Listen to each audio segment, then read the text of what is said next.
शुरू करते हैं। ठीक है, क्वेश्चन नंबर 1 से स्टार्ट करते हैं। A student uses electrolysis to electroplate a zinc rod with silver. The student uses the apparatus shown in figure 1.1। So we can see कि ये जो है ये हमारा बीकर है। इसके अंदर आपके इलेक्ट्रोड्स हैं, ये कैथोड है और ये एनोड है और ये इलेक्ट्रोलाइट है, पावर सप्लाई है।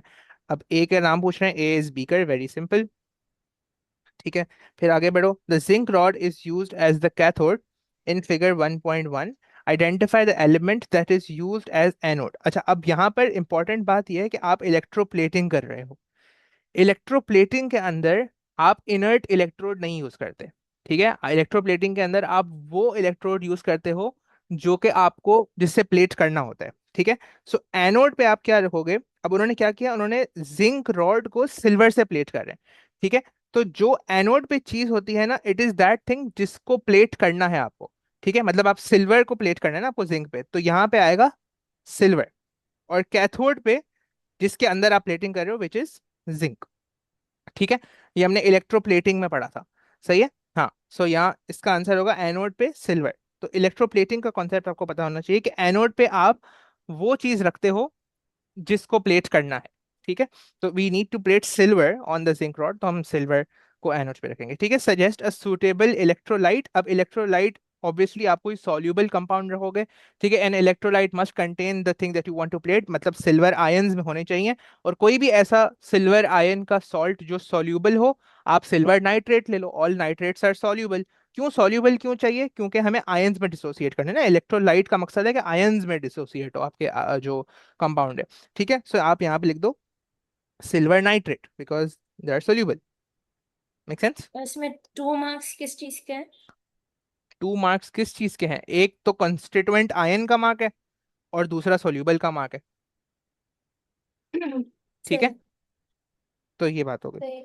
अच्छा, अब नेक्स्ट पे आ जाओ। A teacher uses the apparatus in figure 1.1 to make chlorine gas by electrolysis. Chlorine gas is toxic. ठीक है, तो अब ये क्या कर रहे हैं कि ये क्लोरीन गैस बना रहे हैं और इलेक्ट्रोलिसिस यूज करते हुए। तो यहाँ पर उन्होंने लेड क्लोराइड डाला हुआ है, यहाँ पे इलेक्ट्रोड्स हैं आपके और क्लोरीन गैस यहाँ से निकल रही है। सो ये describe how the teacher can confirm that the chlorine gas comes out of the side arm during the electrolysis. अब ये टेस्ट है क्लोरीन गैस का। ठीक है, if you see the table, अब आपको टेबल याद करने की जरूरत नहीं है क्योंकि अब आपको टेबल दिया हुआ होगा। फॉर एटीपी पेपर, एमसीक्यू के लिए तो याद करना ही पड़ेगा, बट फॉर एटीपी पेपर आपको टेबल दिया हो तो हम एक दफा जाके टेबल पे चेक करते हैं कि कौन सा टेस्ट है जो क्लोरीन के लिए हम करते हैं। ठीक है, ब्लीचेस डैम्प लिटमस पेपर, तो ये आपका टेस्ट है और इसका रिजल्ट है। ठीक है, कि आप डैम्प लिटमस पेपर उसके करीब लेके आओगे और फिर उसको क्लोरीन ब्लीच कर देगा। तो आप बस यही ऑब्जर्वेशन लिखोगे कि Cl2 चेक करने के लिए आप क्या करोगे कि place a damp litmus paper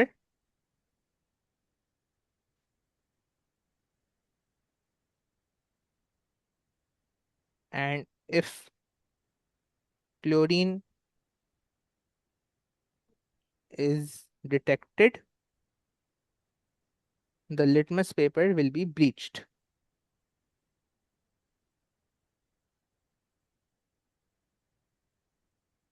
ठीक है, ये क्लोरीन का टेस्ट हो गया।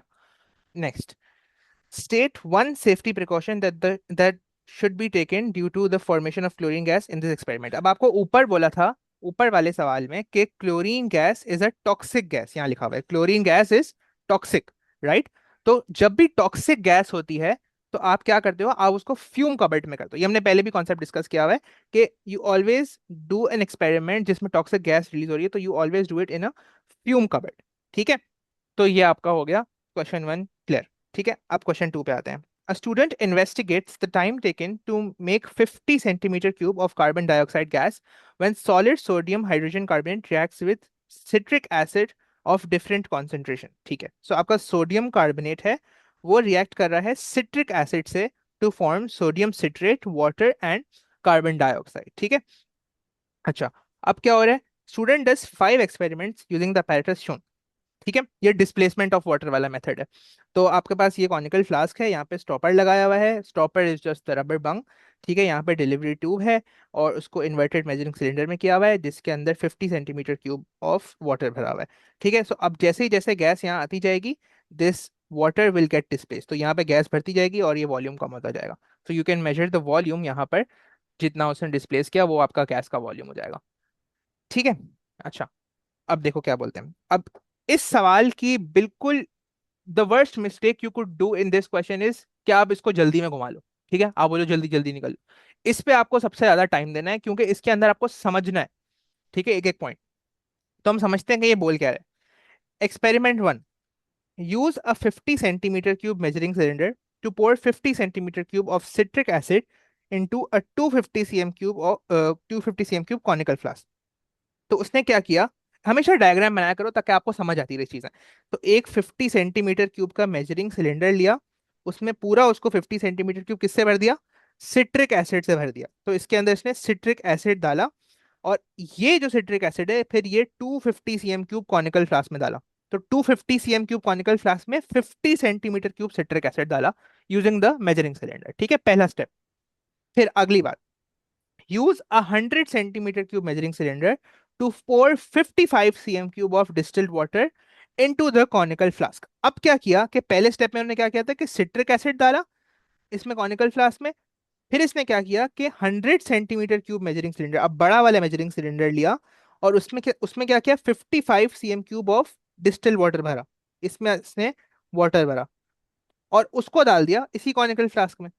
ठीक है, तो पहले क्या किया था, सिट्रिक एसिड डाला 50 सीएम क्यूब, और दूसरा 100 सेंटीमीटर क्यूब का मेजरिंग सिलेंडर यूज करके 55 CM cube of conical water डाला कॉनिकल फ्लास्क में। ठीक है, ये हो गया दूसरा स्टेप।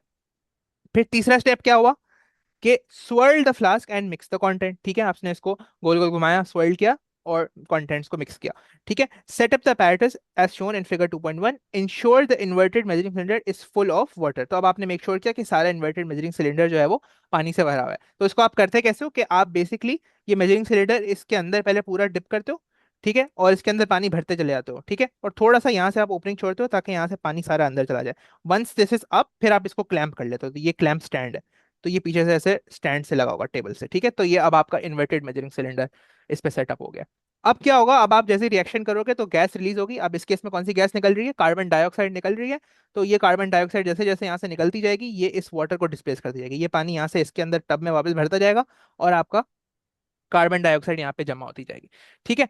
अच्छा, अब अगली बात, remove the stopper from the conical flask. Ensure the delivery tube remains inverted in the measuring cylinder। अब ये stopper जो है वो यहाँ से हटा दिया। अब add 1.5 gram of solid sodium hydrogen carbonate to the conical flask। अब उसने क्या किया कि अब ये इसने stopper हटाया। ठीक है, और क्या किया 1.5 grams of solid sodium hydrogen carbonate इसके अंदर डाल दिया। ठीक है, आफ्टर रिमूविंग द स्टॉपर। फिर क्या किया, do not mix the contents of the flask, immediately replace the stopper and start the stopwatch. जैसे ही इसने ये डाला, पहले इसने क्या किया, ये स्टॉपर हटाया, फिर ये सॉलिड डाला, फिर फौरन से ठक करके इसने वापस बंद कर दिया ताकि जाहिर है कुछ गैस जो है वो निकल ना जाए यहाँ से। ठीक है, क्योंकि अगर स्टॉपर नहीं लगाएंगे या रबर बैंड नहीं लगाएंगे तो जाहिर है गैस फिर निकल जाएगी। तो ये इसने हरकत की। ठीक है।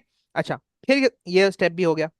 Measure the time taken to collect 50 centimeter cube of gas in the inverted measuring cylinder. Record the time in seconds to nearest whole number। ठीक है, अब क्या हुआ, उसने गैस कलेक्ट होती गई और उसने टाइम मेजर किया टू कलेक्ट 50 सेंटीमीटर। तो अब जाहिर है ये कार्बन डाइऑक्साइड गैस बनती जा रही है तो ये यहाँ पे जमा होती जाएगी, ये वॉल्यूम कम होता जाएगा कम होता जाएगा कम होता जाएगा। ठीक है, जब ये 50 सेंटीमीटर क्यूब आएगा वहां पे ये टाइम स्टॉप हो जाएगा। ठीक है, तो 50 सेंटीमीटर क्यूब गैस कलेक्ट करने के लिए इसने टाइम रिकॉर्ड कर दिया। And rinse the conical flask with distil water. Experiment one सबको समझ आता है। अब क्या हुआ, सेकेंड एक्सपेरिमेंट किया, repeat experiment experiment one using 50 centimetre cube of distil water instead of 55। अब आपको याद हो कि उसने पहले क्या किया था कि 50 सेंटीमीटर क्यूब मेजरिंग सिलेंडर से 50 सेंटीमीटर क्यूब सिट्रिक एसिड डाली, पहले इसमें सिट्रिक एसिड डाली थी, फिर 55 centimetre cube of distil water डाला। अब क्या कर रहे हैं कि सब कुछ सेम है, लेकिन instead of 55 centimetre cube distil water अब की बार जो सेकंड टाइम वो डिस्टिल वाटर डालेगा वो 50 सेंटीमीटर क्यूब डालेगा। ठीक है, फिर एक्सपेरिमेंट थ्री में क्या किया, सेम चीज, पर इंस्टेड ऑफ 55 डिस्टिल वाटर उसने 45 centimetre cube of distil water डाला, फिर अगले उसमें 40 centimetre cube of distil water डाला, फिर 30 centimetre cube of distil water डाला। अब आप देखो हो क्या रहा है, हर एक्सपेरिमेंट में वो कॉन्सेंट्रेशन बढ़ाता जा रहा है। राइट, उसकी वाटर की क्वांटिटी कम करता जा रहा है, दैट मीन्स कॉन्सेंट्रेशन बढ़ाता जा रहा है सिट्रिक एसिड की। राइट, तो यही हो रहा है। ठीक है, अब वो आगे में भी यही पूछेंगे कि रेट को क्या फर्क पड़ता है। ठीक है, तो इसी तरह से होगा। अब देखो आगे क्या करते हैं। अच्छा, अब इन एक्सपेरिमेंट्स में you need to make sure कि आपके एक्सपेरिमेंट का टोटल वॉल्यूम सेम हो। ठीक है, total volume of your experiment should be same. मतलब कि आपने पहले वाले एक्सपेरिमेंट में, इस एक्सपेरिमेंट में सिट्रिक एसिड कितना डाला था, 50 सेंटीमीटर क्यूब। डिस्टिल वाटर कितना डाला था, 55 सेंटीमीटर। टोटल वॉल्यूम कितना हुआ आपके पूरे इस कॉनिकल फ्लास्क का, कितना वॉल्यूम हुआ टोटल? इसमें 50 सेंटीमीटर क्यूब सिट्रिक एसिड था, 55 centimetre cube of distil water था। ये सिट्रिक एसिड था और ये वाटर था। टोटल वॉल्यूम कितना हुआ आपके कॉनिकल फ्लास्क में? 105. 105 centimetre cube, right? So now you need to make sure in every experiment your total volume is same. Why? Why do we want to make total volume same? Because you are changing the concentration. अगर आप concentration change कर रहे हो तो you need to make sure कि आपका volume same हो, क्योंकि वॉल्यूम की वजह से फिर रेट ऑफ रिएक्शन पे फर्क ना पड़े। आपको रेट ऑफ रिएक्शन पे किससे फर्क पड़वाना है? कॉन्सेंट्रेशन से, वॉल्यूम से नहीं फर्क पड़वाना। तो you need to make sure कि आपका total volume of the flask हमेशा सेम रहे। ठीक है, अब आप सेकेंड एक्सपेरिमेंट में 55 से वाटर कम कर दिया आपने, कितना कर दिया, 50 कर दिया। तो फिर आपको इसका क्वांटिटी बढ़ाना पड़ेगा to make the total volume 105। तो फिर आप इसको 55 यूज करोगे। फिर नेक्स्ट एक्सपेरिमेंट में आपने डिस्टिल वाटर कितना यूज किया, 45। तो आप सिट्रिक एसिड कितना यूज करोगे टू मेक 105? 105 में से माइनस कर लो जो भी आंसर है। ठीक है, अब वो आगे यही टेबल भरने के लिए बोल रहे हैं। ठीक है, तो सबसे पहले तो पार्ट पढ़ लेते हैं। Use information and in the description of the table and stop watch diagram to complete table 2.1। Please इस डायग्राम को जितना ही आसान लगता है, अक्सर बच्चे इसी में मैसअप कर जाते हैं। ये कितने फ्री के 4-5 मार्क होते हैं, 3 मार्क का आता है वैसे टाइट्रेशन का। अगर ब्यूरेट रीडिंग होती है वो 4 मार्क की भी कभी कभी आ जाती है। 3 मार्क 4 मार्क बिल्कुल फ्री के होते हैं, लेकिन देख के करना इसको। ठीक है, सबसे पहले हम देखते हैं वॉल्यूम ऑफ सिट्रिक एसिड पहले में 50 था और वाटर पहले में था 55। ठीक है, फिर सेकंड में वाटर, अभी हमें वाटर का तो उन्होंने डायरेक्ट बता दिया ना, आप पहले वाटर भरते जाओ फिर सिट्रिक एसिड हम खुद ही निकाल लेंगे। तो डिस्टिल वाटर एक्सपेरिमेंट 2 में कितना था, 50 centimetre cube. So distil water in experiment 2 is 50 centimetre cube. फिर थर्ड पे देखो, distilled water in experiment 3 is 45। फिर एक्सपेरिमेंट 4 पे कितना है, 30 centimetre cube of distilled water. तो distilled water in experiment 4 is 30। 40 है, 40 है, 40 है. 40 है experiment, oh right, I am seeing wrong. 4 में 40 है, ठीक है, और फिफ्थ में 30 है। ठीक है, अब आप सिट्रिक एसिड निकाल लो, volume of dilute citric acid. ये कितना होगा, कैसे निकालेंगे, अगेन 105 में से माइनस करेंगे। ठीक है, क्योंकि जितना वॉल्यूम, अब ये क्योंकि ये दोनों चीजें कॉनिकल फ्लास्क में पड़ी हैं। ठीक है, both of these things are present in your conical flask. ठीक है, तो कॉनिकल फ्लास्क का टोटल वॉल्यूम होना चाहिए 105। ठीक है, तो आपको मेक श्योर करना है कि हर एक्सपेरिमेंट में टोटल वॉल्यूम 105 हो। तो आप 105 में से 50 माइनस करो, ये निकाल लो, 105 में से 45 माइनस करो, and so on and so fourth. So you'll get the other values. निकालो, बताओ एक एक करके। एक्सपेरिमेंट 2 का बताओ, 105 माइनस 50 कितना होगा? 55. 55। फिर अगला 60. 60। फिर 65. 65। And then 75. 75। ओके, ठीक है, ये बात समझ लो। तो रेट के एक्सपेरिमेंट में हम हमेशा करते हैं कि जब भी रेट हमें मेजर करना है किसी एक फैक्टर को लेके, तो हम बाकी सारी चीजें कांस्टेंट रखते हैं। तो इन एक्सपेरिमेंट में हम क्या कर रहे हैं कि हम कॉन्सेंट्रेशन चेंज कर रहे हैं। क्यों, क्या मुझे कैसे पता कॉन्सेंट्रेशन चेंज कर रहे हैं? बिकॉज हम डिस्टिल वाटर का वॉल्यूम चेंज कर रहे हैं ना। अगर आप डिस्टिल वाटर का वॉल्यूम चेंज कर रहे हो दैट मीन्स आप कॉन्सेंट्रेशन चेंज कर रहे हो। भाई अगर एक मैं आपको बता दूं कि एक ये बीकर है, एक ये बीकर है, इसमें मैंने थोड़ा सा पानी डाला और बहुत सारा नमक डाल दिया, और एक ये बीकर है जिसमें मैंने बहुत भर के पानी डाला और थोड़ा सा नमक डाला, तो आप क्या बोलोगे, कौन सा ज्यादा कॉन्सेंट्रेटेड है? जाहिर है ये वाला कॉन्सेंट्रेटेड है, and this one is the dilute one, right? तो आप कॉन्सेंट्रेशन कैसे चेंज करते हो? डिस्टिल्ड वाटर का वॉल्यूम चेंज करके या वाटर का वॉल्यूम चेंज करके, राइट? तो आप हर एक्सपेरिमेंट में वाटर का वॉल्यूम चेंज कर रहे हो।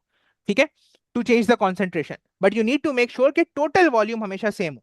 ठीक है, ताकि वॉल्यूम की वजह से रेट ऑफ रिएक्शन पे नहीं फर्क है, कॉन्सेंट्रेशन की वजह से फर्क है। ठीक है, अच्छा अब हम क्या करते हैं कि अब हम स्टॉप वॉच के टाइम्स देखते हैं। ठीक है, तो बाहर वाला जो है वो हमें सेकंड बताएगा, अंदर वाला जो है वो हमें मिनट्स बताएगा। तो देखते हैं, सबसे पहले तो मिनट वाला देखते हैं, ये कितने मिनट है, 1 2 एंड 3 मिनट्स हैं ये। ठीक है, सो ये 3 मिनट्स हैं। और सेकंड कितने हैं?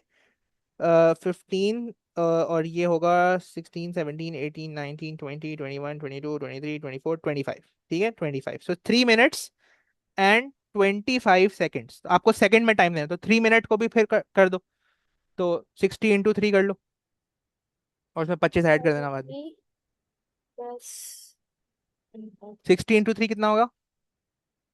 180 होगा, आई गेस। 180 and 180 25, plus 25 205। 205, ठीक है, तो ये आपने लिख दिया 205 सेकेंड्स। ये हेडिंग समझ आई सबको, कैसे भरा मैंने? ठीक है, आपको आंसर सेकंड में देना था इसलिए। अब सेकंड वाला देखो, बाहर वाला सेकंड का है, अंदर वाला मिनट का है, तो गौर से देखना, ठीक है। प्लीज आराम आराम से करना, 5 मिनट आपके चले जाएंगे, लेकिन वैल्यू ये वाला जो फ्री के मार्क्स हैं वो तो सही से करना, ठीक है, जैसे मैं काउंट करूँ एक एक करके वैसे ही कर लेना। अच्छा, अब अंदर वाला पहले देखते हैं हम, मिनट्स कितने हैं इसमें, 1 एंड 2 मिनट्स हैं, सो 2 मिनट्स है।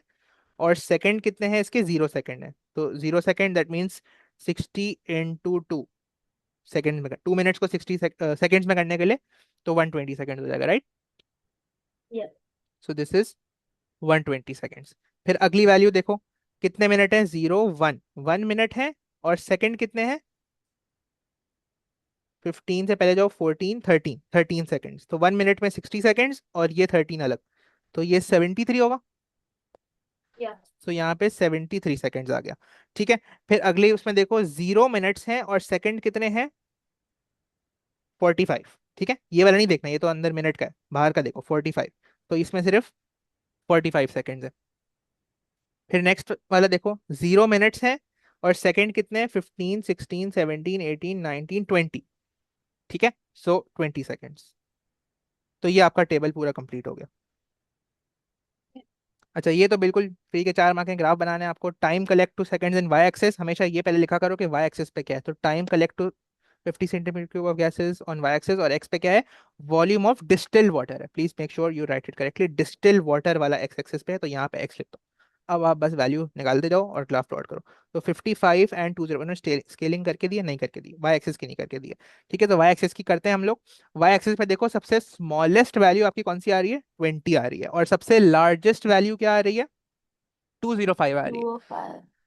तो हम इसमें हिट एंड ट्रायल करते हैं। अब स्केलिंग का रूल क्या है, स्केलिंग का रूल समझ लो, हमेशा आपको या तो 1 1 के गैप से लेनी है स्केलिंग, या 2 2 के गैप से, या 5 5 के गैप से, 3 3 के गैप से, 4 4 अजीब अजीब नहीं लेना। इसका मतलब क्या है, इसका मतलब अगर आपकी वैल्यूज हैं 10 से लेके सपोज 100 तक, तो आप या तो 10 20 30 40 1 1 के गैप से, यानी कि 10 10 के गैप से, 1 के मल्टीपल्स में ना, या तो आप 20 के मल्टीपल्स में लो, या 2 के मल्टीपल्स में, तो आप 20 40 60 80 ऐसे कर दो, या 50 के मल्टीपल में, या 5 के मल्टीपल में, तो 50 100 150 इस तरह से, ठीक है।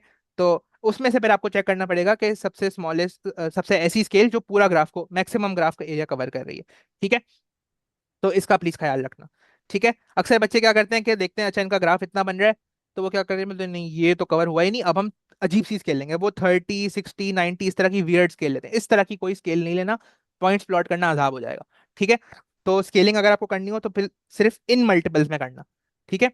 Start, it can start from zero, it can not start from zero, your choice, ठीक है, जरूरी नहीं है जीरो, देखो इन्होंने खुद 30 से स्टार्ट किया हुआ है, जरूरी नहीं है, ठीक है।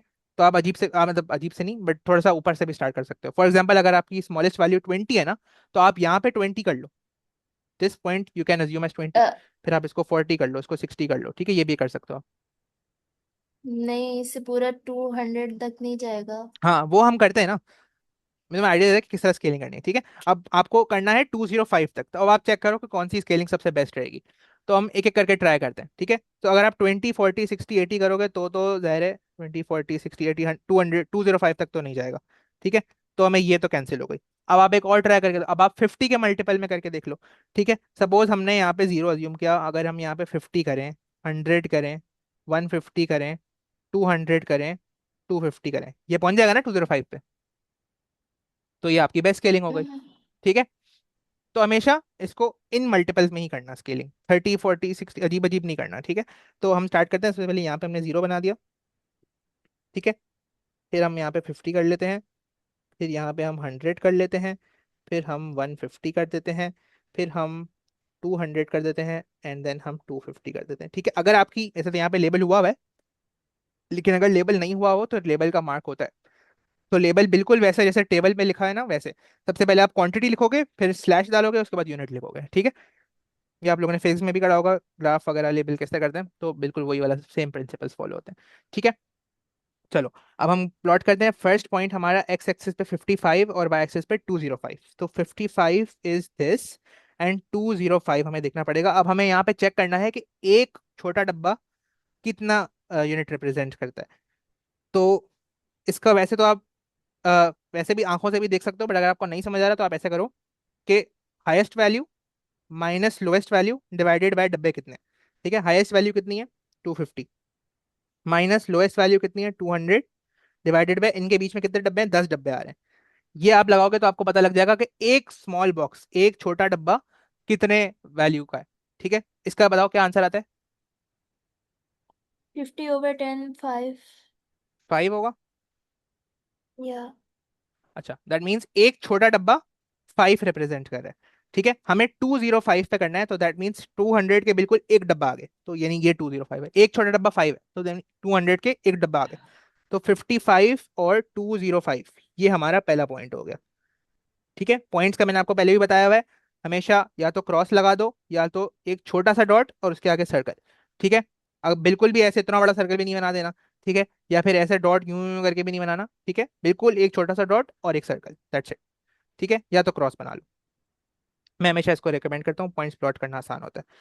फिर अगला पॉइंट है हमारा 50 एंड 120। सो 50 एंड 120, सो ये 100 है, 105, 110, 110 मतलब 115, और ये हो गया 120। तो this is the point we were looking for, ठीक है।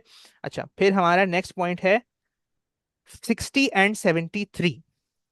60 एंड 73। अच्छा,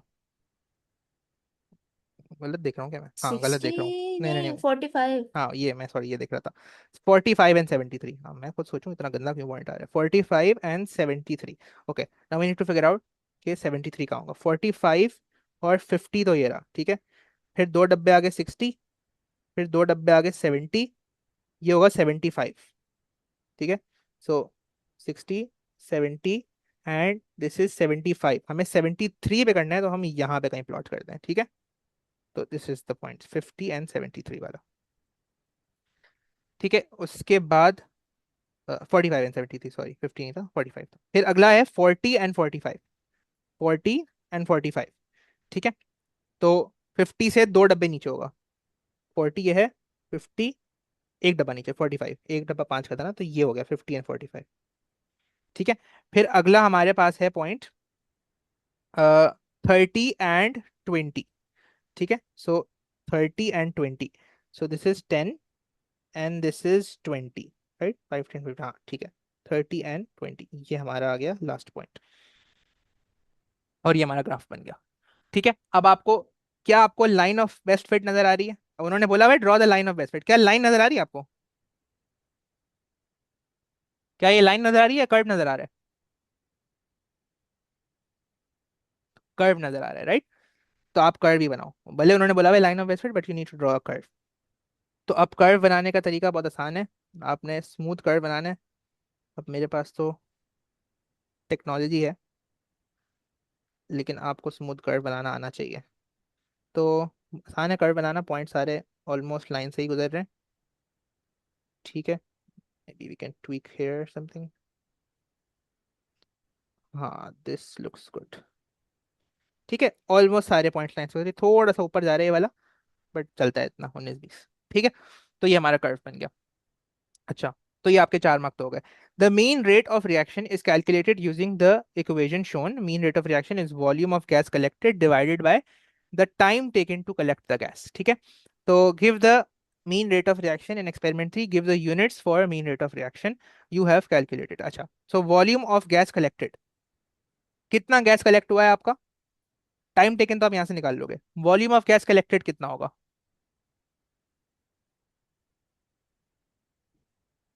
हम्म, ओ 50। हाँ आपने 50 सेंटीमीटर क्यूब गैस कलेक्ट की थी, राइट। तो अब देखो व्हाट हैपेंस हियर इज कि अगर आपने ऐसे अंधे अंधे में सवाल पढ़ लिया, ठीक है, कर ली, ग्राफ बना दिया, समझ कुछ नहीं आ रहा सवाल में क्या हो रहा है, आप भूल गए पता नहीं किस चीज का सवाल कर रहा हूं मैं, बस मैं ग्राफ बना रहा हूँ, तो फिर आप उड़ जाओगे सवालों में, ठीक है। यहाँ तक तो आ जाएंगे मार्क्स, फिर अगला सारा जो कॉन्सेप्चुअल पार्ट है वो तो गया।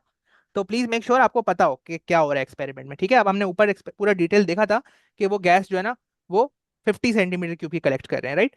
तो volume of gas collected is 50 centimetre cube, ठीक है। So this is 50 centimetre cube and time taken to collect gas कितना है। तो उन्होंने बोला एक्सपेरिमेंट 3 को यूज करो। तो एक्सपेरिमेंट 3 में वॉल्यूम तो वही था, टाइम था 73 second. So mean rate of reaction is equal to volume of gas collected is 50 and time taken 73 था ना। हाँ, तो 50/73, आंसर बता दो प्लीज मुझे। हाँ, 680 रखेंगे क्योंकि अब देखो उन्होंने आपको क्वेश्चन में 2SF पे दिया हुआ है, सारा डेटा जो है 2SF पे दिया हुआ है। देखो यहाँ पे 2SF पे लिखा, अब देखो यहाँ पे 50.0 लिखते तो फिर 3SF हो जाता, ठीक है। आपको डेटा 2SF पे दिया हुआ है तो बस आप भी फिर 2SF पे ही रहो। तो इसको कर दो 0.68, ठीक है। सो इसका आंसर आप कर दो 0.68। यूनिट लिखना है, इसका यूनिट क्या होगा।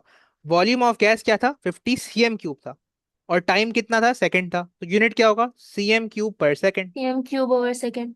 हाँ, और यहाँ पे 0.68, ठीक हो गया। आ गया। Use your graph in figure 2.2 to reduce the time taken to collect 50 centimetre cube of gas if 35 centimetre cube of water is use. Show clearly on the figure how you work out your answer. ठीक है, so अब आपको time निकालना है if you use 50 centimetre cube, ठीक है। If 35 centimetre cube of water is use, तो distil water आपने कितना यूज किया, 35 सेंटीमीटर क्यूब, ठीक है। और उसका टाइम निकालना है, तो आप ग्राफ पे जाओ, मेक श्योर आप वर्किंग यहाँ पे करेक्टली लाइन शो करके दिखाओ कि 35 पे आपको टाइम निकालना है। 35 डिस्टिल वाटर यूज किया तो टाइम हमारा आ रहा था ये क्या है, 10, और 10 के बाद 20, 25 और 30, 25 और 30 के बीच में आ रहा है। You can assume this is 27 कर लो उसको, ठीक है। अभी आंसर ऑब्वियसली इसमें रेंज होगी आपके ग्राफ के अकॉर्डिंग, तो we will assume this is वैसे 27। मेरा तो पूरा 30 आया था, सो। हाँ हाँ, वो रेंज होती है आपके ग्राफ पे, अगर आपने दिखाया हुआ है तो चलता है, ठीक है। The gas collected in the inverted measuring cylinder contains air from the conical flask. State what effect, if any, this air will have on the accuracy of the result of the investigation. Explain your answer. अच्छा, अब ये important आपका सवाल है, इसको समझ लो, ठीक है। अब वो ये बोल रहे हैं कि जो आपने इन्वर्टेड मेजरिंग सिलेंडर में गैस कलेक्ट की, यानी कि यहाँ पर जो आप गैस कलेक्शन कर रहे थे ना, उसका उन्होंने क्या किया कि उसमें कॉनिकल फ्लास्क में से जो हवा थी ना वो भी आ रही थी, ठीक है। मतलब कि ये आपका बीकर था, ये आपका इन्वर्टेड सिलेंडर था और यहाँ पे पानी भरा हुआ था, ठीक है। लेकिन जो कॉनिकल फ्लास्क में से आपने, ये कॉनिकल फ्लास्क आपने रखा हुआ था, ठीक है, और यहाँ से डिलीवरी ट्यूब कनेक्टेड थी और वो इसके अंदर जा रही थी बेसिकली, ठीक है। अब यहाँ से हवा भी आ रही थी, कार्बन डाइऑक्साइड तो आ रही थी, लेकिन साथ में एयर जो थी ना वो भी निकल के आ रही थी इसके अंदर।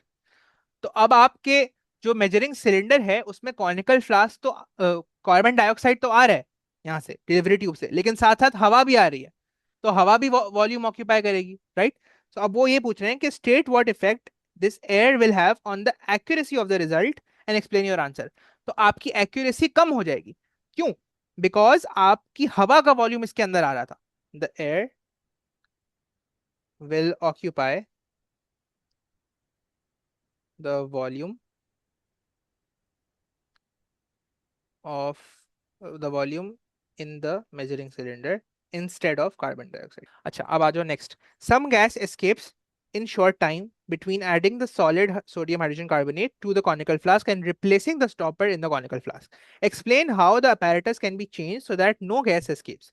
You may draw a diagram to help explain your answer. Pretty standard सवाल, ये हमने बहुत दफा देखा हुआ है। बोल क्या रहे हैं, वो ये बोल रहे हैं, अगर आपको एक्सपेरिमेंट याद हो तो उन्होंने क्या किया था, उन्होंने ये जो स्टॉपर है उसको पहले हटाया, फिर ये सॉलिड इसमें डाला और फिर दोबारा ये स्टॉपर लगा दिया।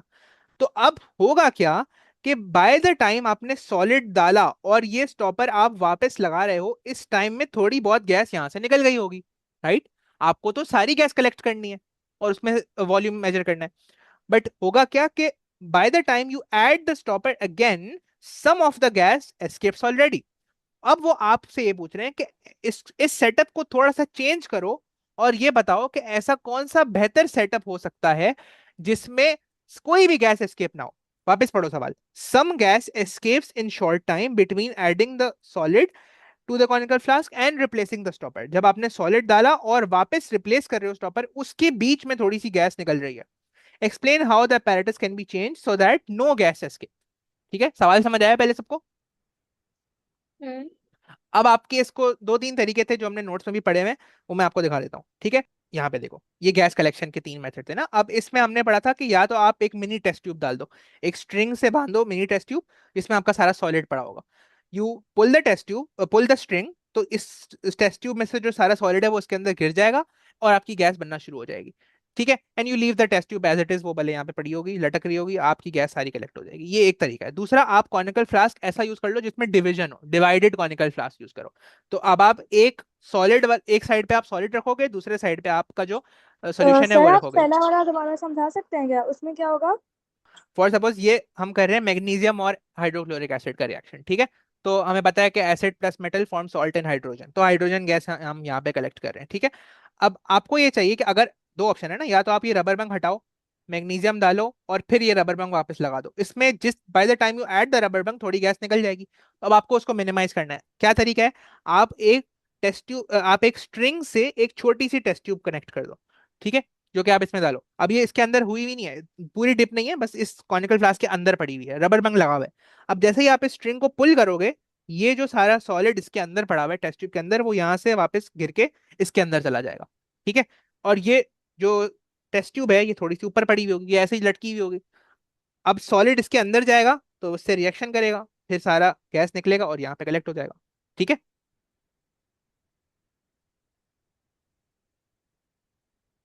जी ठीक है। तो ये तो एक तरीका है। दूसरा तरीका क्या है? आप एक डिवाइडेड कॉनिकल फ्लास्क लगा दो। ठीक है, इसके दो पोर्शन होते हैं, खास किस्म का कॉनिकल फ्लास्क होता है जिसके दो डिविजन होते हैं। एक साइड पे आप सॉलिड रखो, एक साइड पे आपका सोल्यूशन रखो, फिर आप इसको स्वर्ल करोगे तो ये सारा सॉलिड इसके कांटेक्ट में आ जाएगा, and then your gas starts to form and collect. तो इससे कोई भी गैस नहीं होगी। और तीसरा वाला सबसे कॉमनली जो है ना वो यूज होता है हमारे लैब में भी, और सबसे आसान ये भी है। तो आप क्या करो, अपने दो रबर बंद के हिस्से कर दिए, एक साइड पे आप रखो एक थिसल फनल, इसकी जगह आप एक ब्यूरेट भी रख सकते हो। ठीक है, बट यूजुअली हम थिसल फनल रखते हैं। थिसल फनल में आप अपना सॉल्यूशन रखो। ठीक है, और आपने अपना सॉलिड पहले से इसमें डाला हुआ है। ठीक है, इससे क्या होगा कि आपका सॉल्यूशन यहाँ से रिलीज होगा। ठीक है, इस सॉलिड से रिएक्ट But करेगा और गैस यहाँ से निकल जाएगी। हम्म। are we not adding मतलब दो different liquids to it? नहीं एक तो वाटर अलग से डाल रहे हैं ना? नहीं नहीं नहीं नहीं, देखो एक्सपेरिमेंट पढ़ो, ऊपर क्या लिखा था मैं आपको समझाता हूँ। पहले उन्होंने क्या किया कि सिट्रिक एसिड डाला, फिर आपने वाटर डाला था, राइट? ये दो चीजें हो। उसके बाद आप स्टॉपर हटा के सॉलिड डाल रहे हो। Okay, oh. ये लाइन पढ़ो वापस। Use a 50 cm cube to pour 50 centimetre cube of citric acid. तो पहले आपने 250 cm क्यूब कॉनिकल फ्लास्क में सिट्रिक एसिड डाला, फिर आपने इसमें 55 सेंटीमीटर क्यूब डिस्टिल वाटर डाला, फिर दोबारा वाटर डाला, फिर आप क्या करोगे कि इसमें सॉलिड डालोगे। ठीक है, हाँ। तो दो लिक्विड्स डाल रहे हो, वो तो पहले से डालोगे, फिर आप सॉलिड डालोगे। तो आप क्या करो कि instead of adding the liquid distilled water and the दूसरा क्या था सिट्रिक एसिड जो भी था, वो आप पहले इसमें भर दो, थिसल फनल में भर दो। ठीक है, उसके वैसे बाद हाँ 105 सेंटीमीटर क्यूब का वाली वो ब्यूरेट में आएगी? आ जाएगी। 105 सेंटीमीटर नहीं, एक्चुअली ब्यूरेट में नहीं आएगी, फिर वो थिसल फनल से ही करना पड़ेगा, बिकॉज ब्यूरेट की कैपेसिटी होती है 50 सेंटीमीटर क्यूब। 105 नहीं आएगा ब्यूरेट ओ। में। तो फिर आप दो तरीके हैं, या तो आप दो तीन दफा ब्यूरेट यूज करो, या एक थिसल फनल बड़ा वाला यूज कर लो। ठीक है, या तो आप डिवाइडेड कॉनिकल फ्लास्क भी कर सकते हो। ठीक है, तो उसमें आप 105 सेंटीमीटर क्यूब यहाँ भर दो और सॉलिड यहाँ रख दो, फिर आप उसको शेक करोगे तो ये सॉलिड वापस इसमें चला जाएगा। ठीक है, तो आप इसमें ये भी लिख सकते हो। ठीक है, तो अभी हम इसमें ये बना देते हैं, हम मिनी टेस्ट ट्यूब वाला बनाते हैं, कोई भी आप बना सकते हो, मिनी टेस्ट ट्यूब वाला बनाते हैं।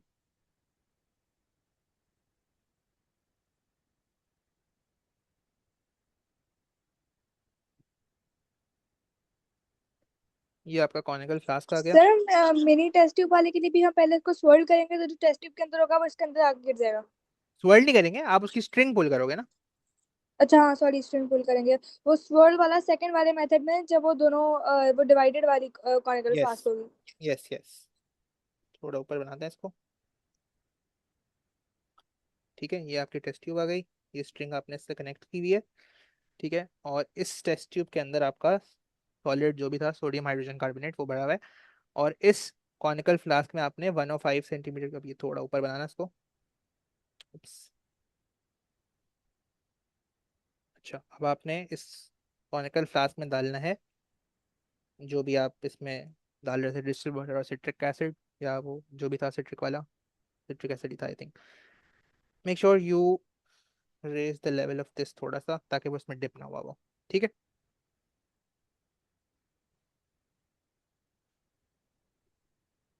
एस्थेटिक के कोई मार्क्स नहीं होते प्लीज, तो आप गंदी गंदी बना लेना डायग्राम, इतनी अच्छी करने की जरूरत नहीं है। ठीक है, अब आपने इसको कनेक्ट करना है फिर।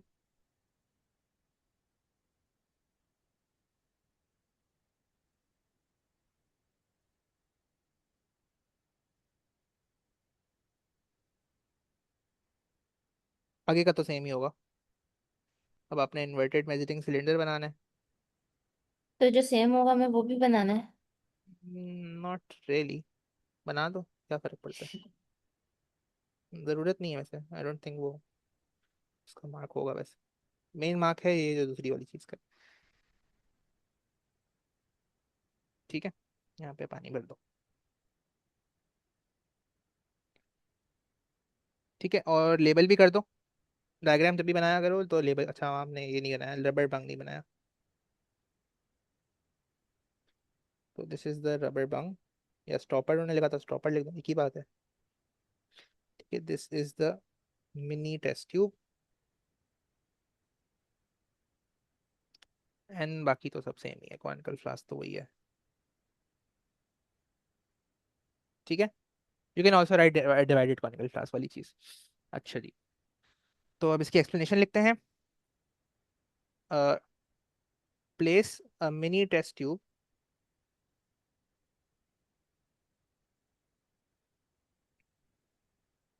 tied with a string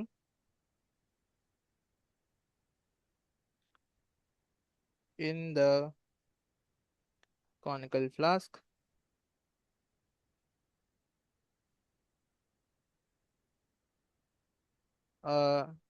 Place solid sodium hydrogen carbonate था ना, हाँ, solid sodium hydrogen carbonate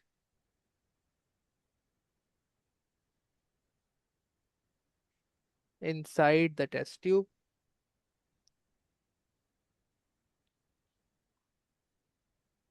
Pull the string to invert the solid inside the conical flask.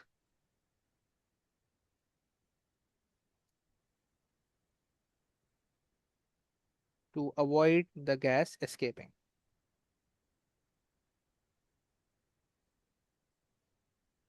ठीक है, आगे चलें।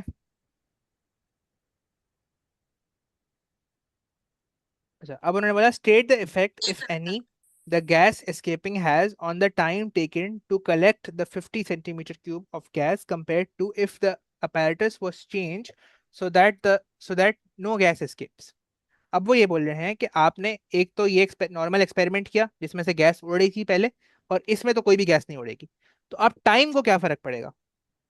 State the effect, if any, if the the gas escaping has on the time taken to collect 50 centimeter cube of gas compared to the if the apparatus was changed so that no gas escape. क्या फर्क पड़ेगा time. थोड़ा सोचने वाला सवाल है, ठीक है, ऐसे इंट्यूटिवली नहीं आएगा, थोड़ा सोचो। दो सेटअप है, ठीक है, दो सेटअप है। एक सेटअप वो है जिसमें गैस उड़ रही है, आप यहाँ पे 50 centimetre cube of gas collect कर रहे हो, ठीक है, और यहाँ से आपकी गैस आ रही है कॉनिकल फ्लास्क में से, यहाँ से गैस आ रही है इसके अंदर, ठीक है, 50 सेंटीमीटर क्यूब आ रही है। अब पहले वाले सेटअप में थोड़ी सी गैस उड़ रही थी और यहाँ पे बाकी जमा हो रही थी, और सेकंड वाले सेटअप में कोई भी गैस नहीं उड़ रही थी, सीधा सीधा जमा हो रही थी, डायरेक्ट जमा हो रही थी। तो पहले 50 सेंटीमीटर क्यूब वाला मार्क कौन हिट करेगा, ये वाला एक्सपेरिमेंट या ये वाला एक्सपेरिमेंट।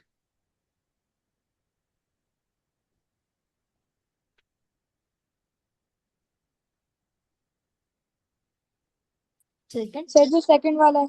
सेकंड वाला होगा वो। तो सेकंड वाले में लेस टाइम होगा, फर्स्ट वाले में ज्यादा टाइम होगा।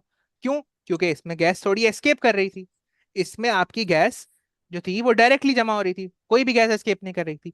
तो in this experiment this will be the first to hit the 50 centimetre cube mark. समझ आया?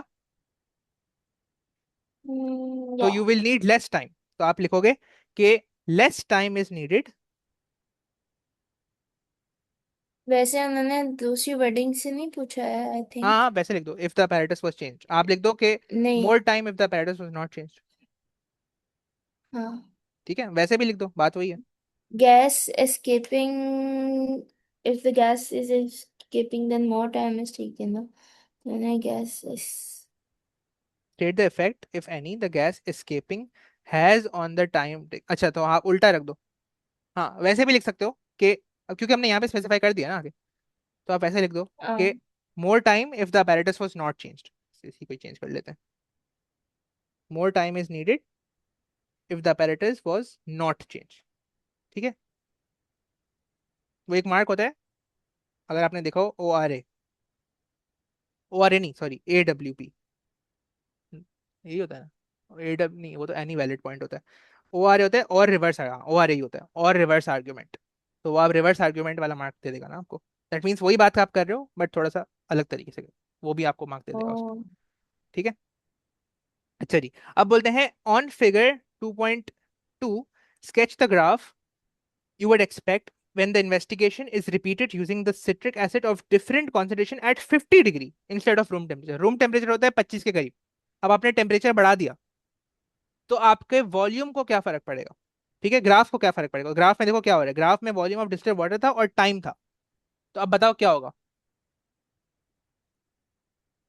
time double हो जाएगा टाइम डबल हो जाएगा। because अच्छा, पहले रेट को बताओ, रेट ऑफ रिएक्शन को क्या बढ़ेगा या कम होगा? टेम्परेचर डबल कर दिया आपने तो रेट को क्या होगा? इंक्रीज करेगा। अच्छा रेट इंक्रीज करेगा। अब रेट इंक्रीज कर रहा है तो टाइम को क्या होगा? my bad। Time will decrease. ठीक है, टाइम उल्टा काम करता है। मैं आपको बोलूंगा कि देखो दो लोग भाग रहे हैं रेस में, ठीक है, ये एक भाग रहा है बंदा और एक ये भाग रहा है। ठीक है, ये बंदा ज्यादा तेज है, ये बंदा स्लो है, तो ज्यादा तेज वाले को कम टाइम लगेगा पहुंचने में, राइट? हम्म तो उल्टा होता है, rate is inversely proportional to time. ठीक है, तो क्योंकि टेम्परेचर बढ़ा दिया rate of reaction will increase, तो टाइम विल डिक्रीज। तो आप रफली टाइम, अब आपको लग रहा था 55 पे कितना टाइम लग रहा था? 205 लग रहा था ना, तो 205 का आधा करो।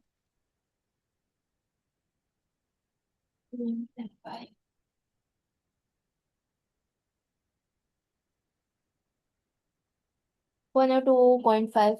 हाँ, तो 1 और 2 के करीब आप बना दोगे ग्राफ। ठीक है, you will start from the same point. ठीक है,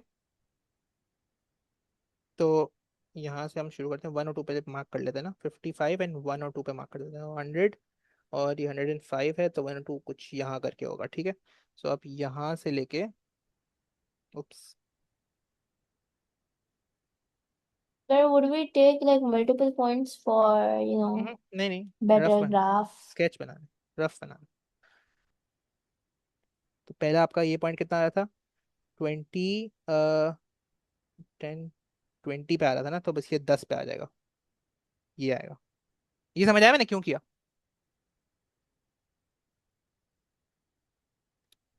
ये चीज समझ आती है मैंने हाँ। नीचे से भी क्यों किया? क्योंकि देखो उन्होंने बोला कि अगर आप टेम्परेचर बढ़ा दोगे तो आपके टाइम पे क्या फर्क पड़ेगा, तो टाइम एक्सपेरिमेंट 1 के लिए भी तो आधा होगा ना।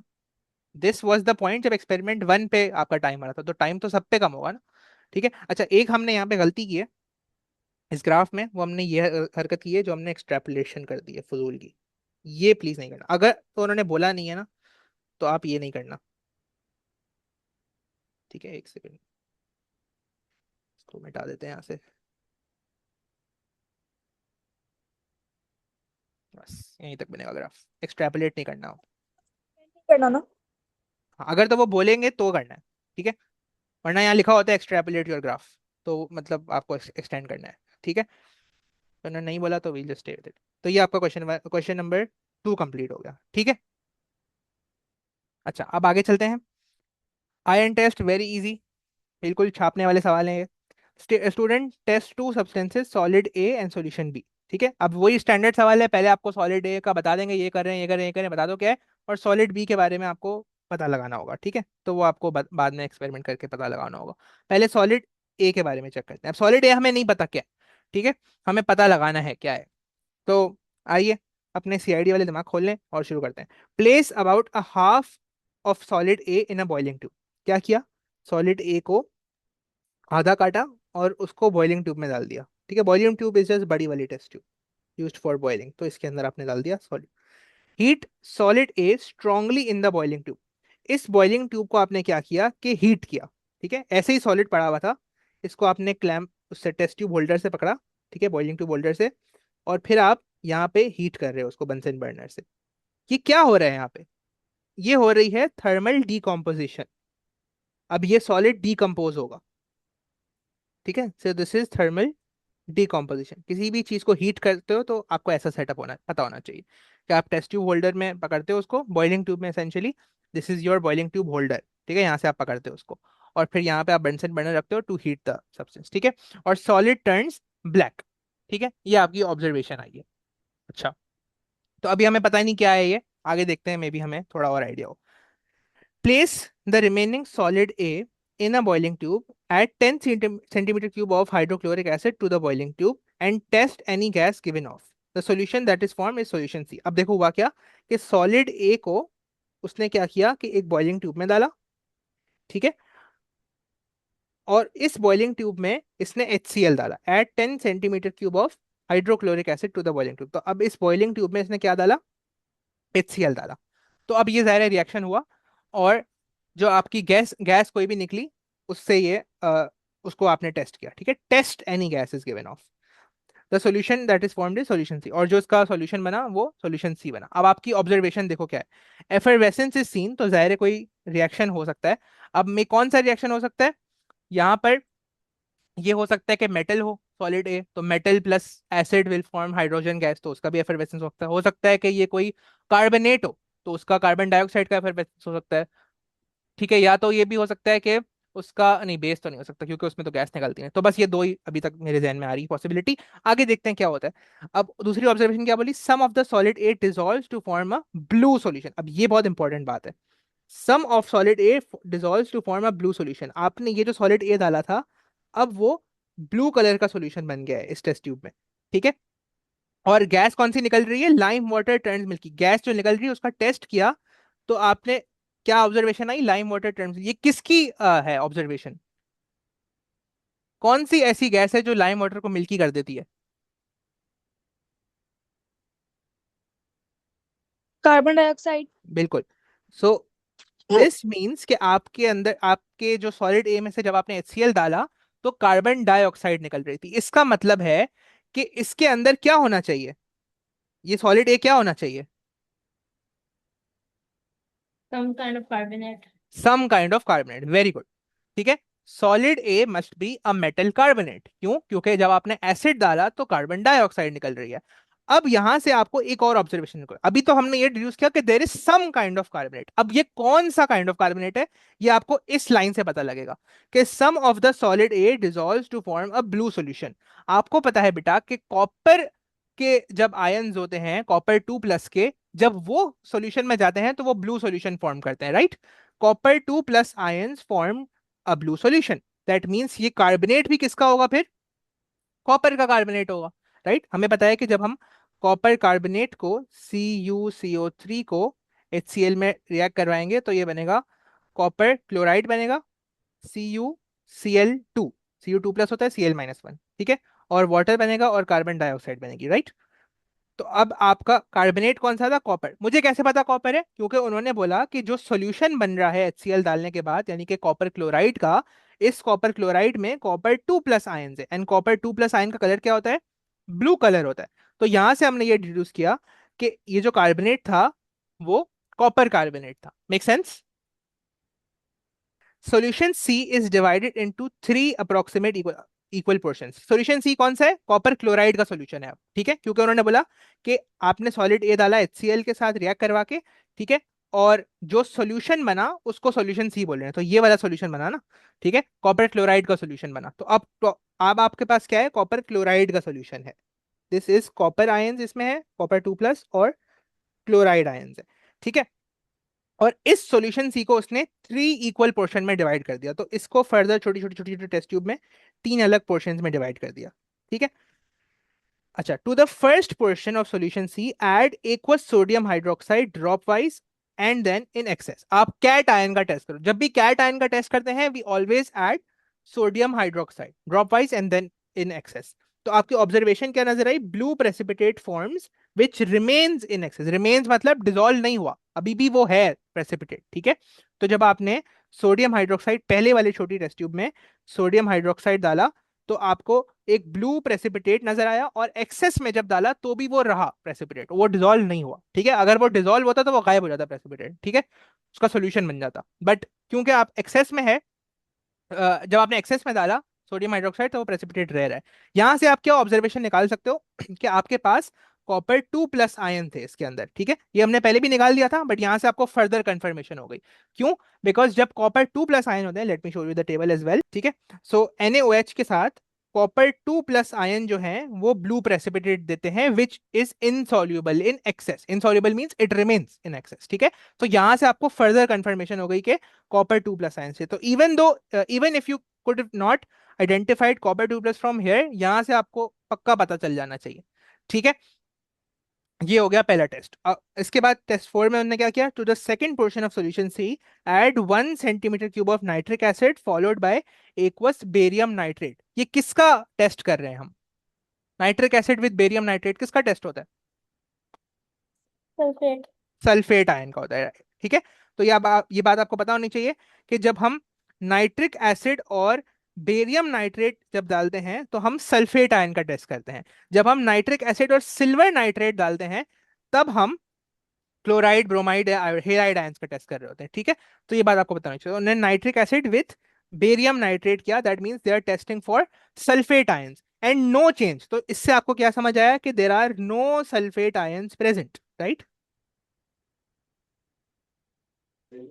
सर तो अगर यहाँ पर वाइट प्रेसिपिटेट बनता सिर्फ तब इसका मतलब होता कि जी SA2 आयंस प्रेजेंट है। बिल्कुल, अगर व्हाइट प्रेसिपिटेट बनता Yes. That means positive result आया है तो आपके सल्फेट आयन उसमें मौजूद होता, बट यहाँ पे विजिबल चेंज नहीं आ रहा, that means there are no sulphate ions present. ठीक है, अच्छा, अब आपका सारा सवाल सॉल्व हो गया है। तो जब भी टेबल वाला सवाल हो हमेशा ये टेबल में चीजें लिख देना, तो इससे 90% आपका सवाल तो नीचे वाले सारे सवाल सॉल्व हो जाएंगे। ठीक है, अब देखो गैस गिवन ऑफ हमने पहले से निकाल ली, कार्बन डाइऑक्साइड थी टेस्ट 2 में। सो यहाँ पे आप लिखोगे कार्बन डाइऑक्साइड। ठीक है, फिर उप्स, एक सेकेंड,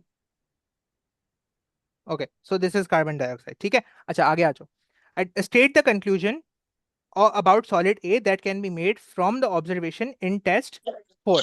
टेस्ट 4 से हमें क्या ऑब्जर्वेशन आ रही है कि there are no sulphate ions present.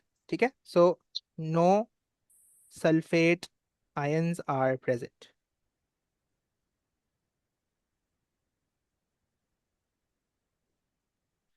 Identify solid A. अच्छा, अब सॉलिड ए में हमने क्या क्या चीजें निकालनी? सबसे पहले हमें ये निकाला कि ये कॉपर है। दूसरी बात हमने ये निकाला कि ये कार्बनेट है, क्योंकि एसिड डालते हुए कार्बन डाइऑक्साइड निकल रही है, और सल्फेट आयन भी नहीं है और कोई आयन भी नहीं है, तो मतलब ये कौन सा सॉलिड है? Copper carbonate. So this is simply copper carbonate. To the third portion of solution C, the student adds excess aqueous ammonia। तो इसमें ऑब्जर्वेशन क्या आएगी? ठीक है, अब आप देखो कि कॉपर वाले आयंस में, कॉपर 2+ आयन में अमोनिया डालने से क्या ऑब्जर्वेशन आती है? कॉपर 2+ आयन में एक्वस अमोनिया डालने से क्या ऑब्जर्वेशन आती है? You will observe a light blue precipitate which is soluble in excess and give you a dark blue solution। ये पूरी ऑब्जर्वेशन लिखनी है। ठीक है, सो आप क्या लिखोगे कि light blue precipitate is observed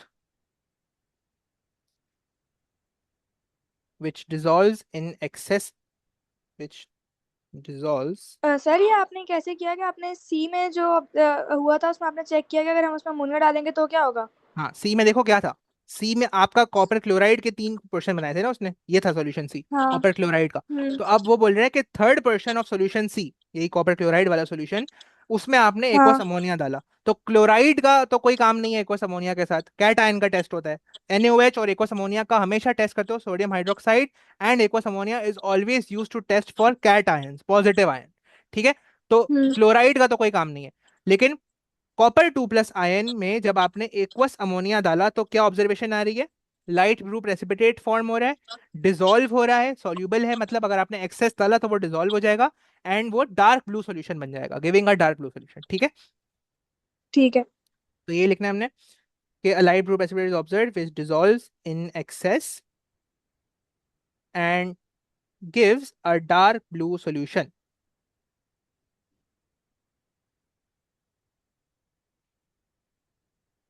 चलो भाई, टेस्ट ऑन सॉल्यूशन बी। अब ये कोई दूसरा है सॉल्यूशन बी, ठीक है। अब आपको बता दिया कि solution B is aqueous barium chloride. ये हर दफा सवाल आता है और ऐसा ही सवाल आता है और कोई चेंज नहीं होता इस सवाल में।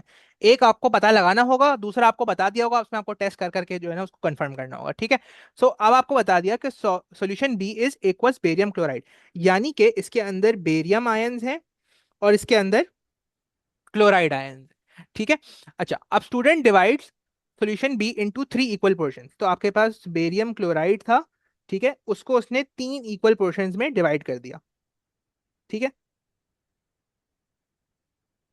याद रखो इसमें कौन कौन से आयन है, बेरियम आयन है और क्लोराइड आयन है। ठीक है, अच्छा, रिकॉर्ड द एक्सपेक्टेड ऑब्जर्वेशन।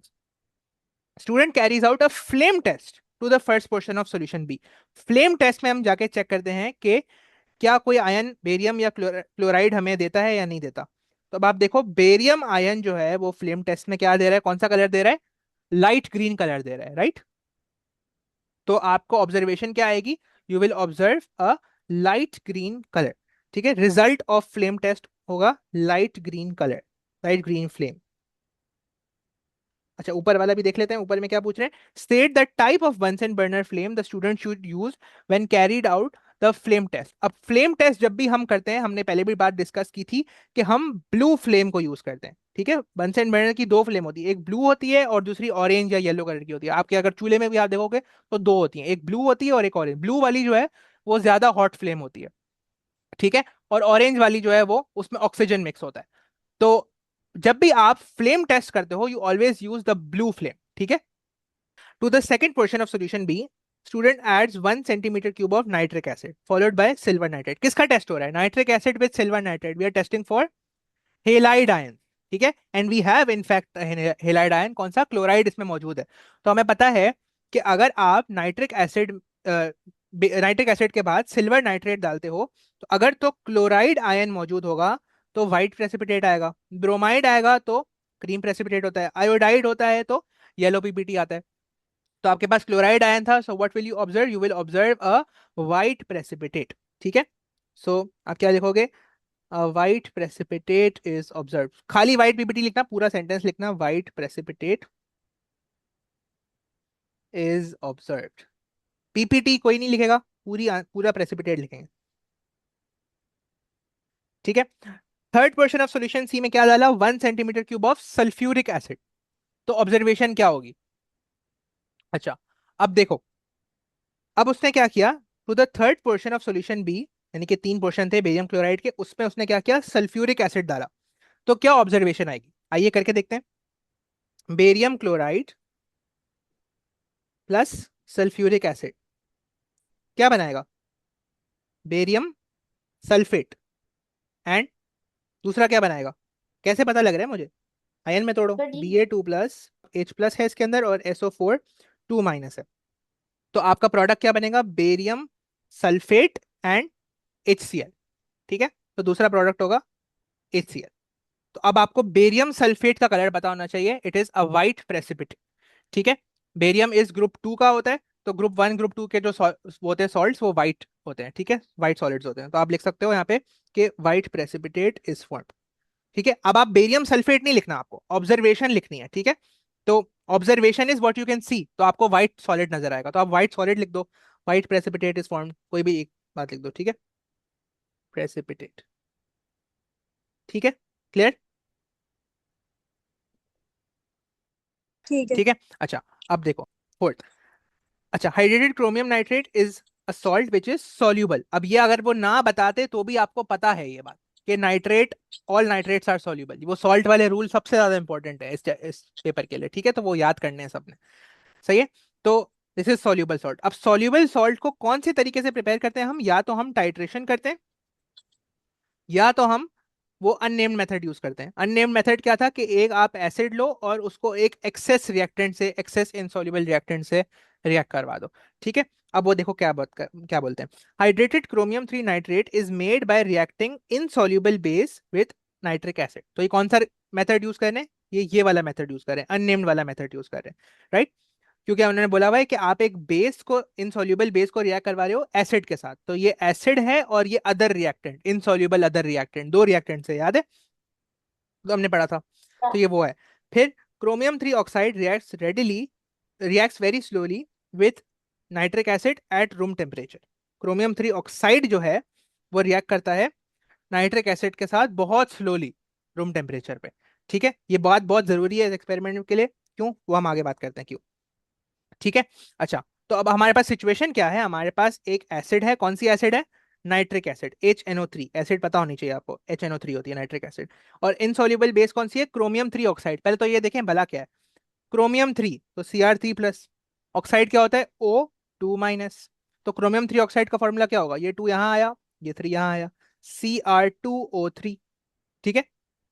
तो आप इसको रिएक्ट करवा रहे हो Cr2O3 के साथ। अब ये मेटल ऑक्साइड है, ये बेस है, और ये एसिड है, तो ये क्या बनाएगा, salt and water, acid plus base form and salt carbon and water. Dioxide. No no, नहीं sorry, by carbon dioxide, sorry acid और बेस सॉरी है ना, सॉरी सॉरी। हाँ, हाँ, एसिड और मैंने बेस वो है, थ्री को मैंने गलत रीड कर दिया। हाँ, देखो आई ये गेट इट। ऑक्साइड, ठीक है, मेटल ऑक्साइड बेस है, तो acid plus base form salt and water. Salt कौन सी बनेगी, आइए देखते हैं। ऐसे तो उन्होंने बताया हुआ क्रोमियम 3 नाइट्रेट है, बट हम अपनी तरफ से भी देख लेते हैं। इसमें H+ है, इसमें NO3- है, इसमें Cr3+ है, और O2- है, इसका और इसका तो वाटर बन गया, तो सॉल्ट कौन सी बनी, क्रोमियम 3 नाइट्रेट, यानी कि CrNO3 थ्राइस। ये 3 यहाँ से आया बिकॉज इसका 3+ चार्ज था, और NO3- बना होता है, तो ये आपकी सॉल्ट बनी, इन सॉल्यूबल सॉल्ट, ठीक है, नाइट्रेट इज सॉल्यूबल सॉल्ट। तो अब आपको इसको रिएक्ट करवाना है। इंपॉर्टेंट बात क्या है कि इसमें आप एसिड लेते हो, और जो सेकंड रिएक्टेंट होता है वो या तो बेस हो सकता है, या वो कार्बोनेट हो सकता है, या वो मेटल भी हो सकता है, ठीक है। तो ये जो रिएक्टेंट है, सेकंड रिएक्टेंट, वो एक तो इनसॉल्युबल होना चाहिए और दूसरा एक्सेस में होना चाहिए, ठीक है। ये हमने पढ़ा हुआ है, डिटेल में मेथड पढ़ा हुआ है। उन्होंने बोला describe how to make pure dry crystals of hydrated chromium nitrate, you are provided with blah blah blah, जो भी है, ठीक है। अच्छा अब हम मेन काम पे आते हैं। मैं एक दफा आप लोगों को रिवाइज करवा देता हूँ पूरा मेथड, फिर हम आराम से आंसर लिख देंगे पूरा, ठीक है। So let me show you and revise the complete method. अच्छा जी, तो हमारा क्या मेथड था कि हम सॉल्यूबल सॉल्ट प्रिपेयर कर रहे हैं, टाइट्रेशन नहीं कर रहे हैं, हम अननेम्ड मेथड कर रहे हैं, ठीक है। इस मेथड का कोई नाम नहीं है, तो इसलिए हमने इसको बोल दिया अननेम्ड मेथड, ठीक है। वो मेथड है यहाँ पे, ठीक है। तो अब अननेम्ड मेथड में हम क्या यूज करते हैं, हम दो रिएक्टेंट यूज करेंगे, एक एसिड और दूसरा एक और रिएक्टेंट जो इनसॉल्युबल हो, ठीक है। फॉर सपोज हमें MgCl2 प्रिपेयर करनी है, सॉल्युबल सॉल्ट। सबसे पहले तो सॉल्युबिलिटी आइडेंटिफाई करोगे, कैटायन एनायन आइडेंटिफाई करोगे, सबसे इंपॉर्टेंट रिएक्टेंट कौन से चूज करोगे, एसिड चूज करोगे, ऐसी एसिड जिसमें कंस्टिट्यूएंट आयन हो। आपको कौन सी एसिड प्रिपेयर करनी थी, कौन सी सॉल्ट प्रिपेयर करनी थी, क्रोमियम नाइट्रेट, राइट। तो अब क्रोमियम 3+ है और नाइट्रेट आयन, तो आपके एसिड आप ऐसी लोगे जिसमें आपका कॉन्स्टिट्यूएंट आयन मौजूद हो। कॉन्स्टिट्यूएंट आयन कौन सा है, नाइट्रेट, तो आपने कौन सी एसिड ली फिर, नाइट्रिक एसिड। क्यों, बिकॉज नाइट्रिक एसिड में नाइट्रेट आयन मौजूद है। सेकेंड रिएक्टेंट जो आपका होगा उसकी 3 कंडीशन होनी चाहिए। पहली, वो तो वो इंसॉल्युबल हो, जो कि उन्होंने बोला हुआ हम ले रहे हैं। दूसरा, वो एक्सेस में होना चाहिए, और तीसरा, उसमें भी कंस्टिट्यूएंट आयन होना चाहिए। तो आप सेकंड रिएक्टेंट कौन सा ले रहे हो, क्रोमियम ऑक्साइड ले रहे हो, राइट। तो आप इसमें Cr2O3 ले रहे हो, क्रोमियम ऑक्साइड ले रहे हो। तो अब इंपॉर्टेंट बात क्या है कि ये इंसॉल्युबल होना चाहिए, ये एक्सेस में होना चाहिए, और कंस्टिट्यूएंट आयन इसमें ऑलरेडी है, क्रोमियम आयन, ठीक है। तो ये आपका सेकंड रिएक्टेंट है। अब आप क्या करोगे कि ये तो वही कंडीशन है जो हमने पहले देखी। अच्छा थर्ड स्टेप पे आ जाओ, take the acid in a beaker and excess of reactant 2, ठीक है। ये हमने देख लिया कि एसिड डालोगे बीकर में, और जो सेकंड रिएक्टेंट होगा वो एक्सेस में डालोगे। ठीक है, तो आपका रिएक्शन होगा और आपका सॉल्ट वाटर, अब यहाँ पे तो कार्बन डाइऑक्साइड बन रहा है क्योंकि आपने कार्बोनेट ली थी, हमारे केस में कार्बोनेट नहीं है, हमारे केस में वो है एसिड एंड बेस है, तो सॉल्ट एंड वाटर ही बनता है। ठीक है, और हमने रिएक्शन वहां पे लिख भी दिया। ठीक है, अच्छा, heat the solution to increase the rate of reaction, ये बात इंपॉर्टेंट है। अब ये वैसे तो आप नहीं भी लिखो तो भी चलता है, लेकिन यहाँ पे ये हम बहुत इंपॉर्टेंटली लिखेंगे, इसका मार्क होगा। क्यों मार्क होगा? ये देखो क्या लिखा हुआ है, chromium oxide reacts very slowly with nitric acid at room temperature. अगर ये रिएक्शन आप रूम टेम्परेचर पे करोगे तो बहुत स्लोली होगा, कल तक होगा। तो आप क्या करोगे, आप इस रिएक्शन मिक्सचर को हीट करोगे ताकि आपका रेट ऑफ रिएक्शन बढ़े और ज्यादा जल्दी से आपका प्रोडक्ट फॉर्म हो। ठीक है, तो ये बात हम बहुत जरूरी लिखेंगे। ठीक है, अच्छा जी, ये बात हो गई। फिर आपको ऑब्जर्वेशन क्या होगी, आपको एफर्वेसेंस दिखेगी और आपका सॉलिड मास दायरा डिक्रीज होगा, सॉल्युबल सॉल्ट बन रही है। अब आपका क्या होगा कि आपका सॉल्यूशन इस तरह से बन गया। ठीक है, कि आपका सॉल्युबल जो प्रोडक्ट है यानी कि क्रोमियम नाइट्रेट वो बन गया, और एक्सेस प्रोडक्ट, एक्सेस रिएक्टेंट जो आपने लिया था यानी कि एक्सेस जो Cr2O माइनस लिया था आपने, ठीक है, क्रोमियम ऑक्साइड जो आपने लिया था Cr2O3 था, तो ये आपने लिया था सेकंड रिएक्टेंट, वो एक्सेस में आपने डाला था, तो वो भी बचा हुआ होगा। तो पहले आप इसको फिल्टर करोगे ताकि एक्सेस रिएक्टेंट यहाँ से कट जाए। तो अब आपके पास फाइनली क्या आ जाएगा, सॉल्युबल सॉल्ट, सॉल्युबल सॉल्यूशन आ जाएगा उस सॉल्ट का, क्रोमियम नाइट्रेट का। फिर इसकी आप क्रिस्टलाइजेशन करोगे। राइट, क्रिस्टलाइजेशन कैसे करते थे, पहले हम उसको हीट करते थे to form a saturated solution, और फिर उसके बाद हम क्या करते थे, हम उसको कूल डाउन करते थे ताकि उसके क्रिस्टल अपेयर हो जाए। जैसे ही क्रिस्टल अपेयर होंगे आप क्या करोगे, आप दोबारा फिल्ट्रेशन करोगे, ताकि क्योंकि ये जो क्रिस्टल थे ये तो वाटर में कलेक्ट हुए थे ना, तो आप इसको अलग करोगे। फिर आप क्या करोगे, फिर आप इस क्रिस्टल्स को वॉश करोगे। ठीक है, और ड्राई करोगे। ठीक है, आप ये भी लिख सकते हो कि थोड़ा हीट करेंगे ताकि वाटर ऑफ क्रिस्टलाइजेशन रिमूव हो जाए। ठीक है, फिर आप उसको जो है ना वो वॉश करोगे, ड्राई करोगे, and then you will get the pure crystal. ये मेथड सबको क्लियर है? अब हम आंसर लिखते हैं, हमने सारी चीजें डिस्कस कर ली हैं, बस अब इसको लिखते हैं। चलो लिखते हैं। सबसे पहले तो हम लिखते हैं कि add a known volume. Sir इसमें पहले हम अपैरेटस नहीं लिखेंगे कि हमें क्या क्या चाहिए होता हाँ, है? तो वो साथ साथ लिखते जाते हैं ना। चलें ठीक है। ठीक है, add a known volume of nitric acid inside a conical flask, आप बीकर भी लिख सकते हो।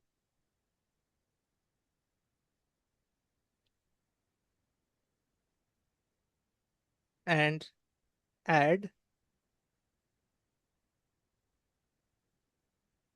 सॉलिड क्रोमियम ऑक्साइड, ये है chromium oxide, add solid chromium oxide inside the conical flask.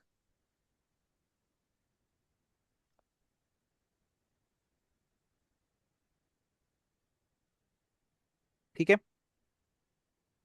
अच्छा, इसमें आप एक और पॉइंट भी लिख सकते हो कि ये वॉल्यूम आप जो है ना वो किससे ट्रांसफर करोगे, मेजरिंग सिलेंडर से कर सकते हो, बीकर से, ब्यूरेट से कर सकते हो, पिपेट से कर सकते हो, कोई भी लिख सकते हो। ठीक है, तो मेरा आगे बढ़ते हैं। It's a good idea always to write the apparatus। ठीक है, तो जैसे हमने कॉनिकल फ्लास्क लिखा, आप ये भी लिख सकते हो कि volume of nitric acid inside conical flask using a, यहाँ पे हम ऐड कर लेते हैं इसको। Oops.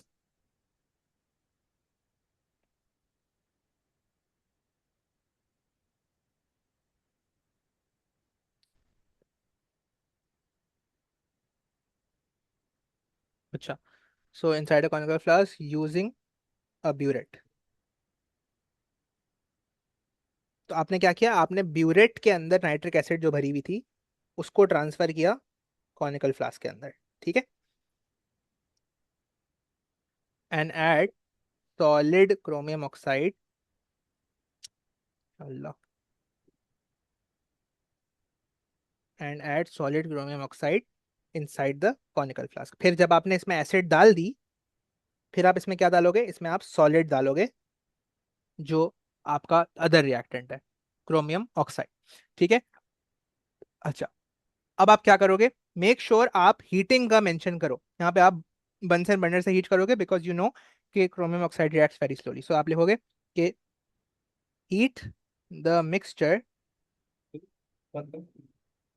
बाय यूजिंग अ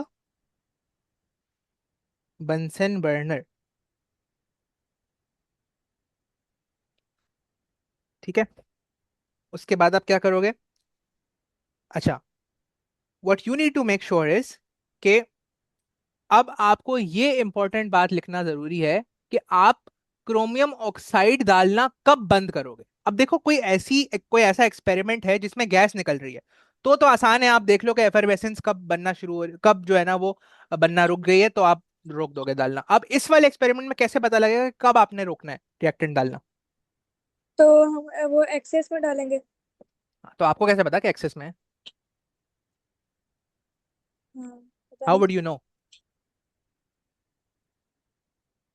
अगर मैं एक्सेस में डालूंगी तो वो डिसॉल्व होना बंद हो जाएगा ना। डिसॉल्व होना बंद हो जाएगा, यस, दैट इज राइट। ठीक है, अच्छा। तो होगा क्या कि आपने इसमें सॉलिड डाला, chromium nitrate, sorry chromium oxide, ये था ना क्रोमियम ऑक्साइड, ये आपने इसमें सॉलिड डाला। ठीक है, तो आपने पहले थोड़ा सॉलिड डाला, वो गायब हो गया। क्यों गायब हो गया? क्योंकि वो इसमें कन्वर्ट हो गया। फिर आपने थोड़ा और सॉलिड डाला, वो भी गायब हो गया। फिर और डाला, फिर वो गायब हो गया। जब तक वो गायब होना बंद हो जाए, मतलब एक पॉइंट आएगा जब सारी एसिड यूज अप हो गई, तो अब वो किसके साथ रिएक्ट होकर ये बनाएगा? तो at that point you would know कि आपका सॉलिड जो है वो एक्सेस में है। Make sense? ठीक है, क्रोमियम ऑक्साइड के लिए से ऑक्सीजन के बबल्स भी होंगे। ऑक्सीजन के बबल क्यों होंगे? ऑक्सीजन अच्छा वो रिएक्ट हो देखो जाएगी एसिड और इसलिए। बेस है ना Fatima, this is acid, this is base, तो it will form salt and water, not any gas. अगर तो कोई फॉर एग्जांपल कार्बोनेट लेते, क्रोमियम कार्बोनेट ले लेते अगर, ठीक है, हम्म। तो आप लिख सकते थे कि कार्बन डाइऑक्साइड की एफरवेसेंस जो है वो बनना जब रुक जाएगी, when the bubbles will stop forming you will stop adding Bad. The reactant. But यहाँ पे कोई गैस नहीं है, तो now you will make sure कि जब तक सॉलिड जमा होना शुरू हो जाए तब आप अपना वो डालना बंद कर दोगे। ठीक है, ये बात लिखना बहुत जरूरी होती है। So heat the mixture by using a Bunsen burner, और आप यहाँ लिखोगे कीप ऑन एडिंग द, क्या था, Cr2O3 until the solid remains at the bottom of the conical flask.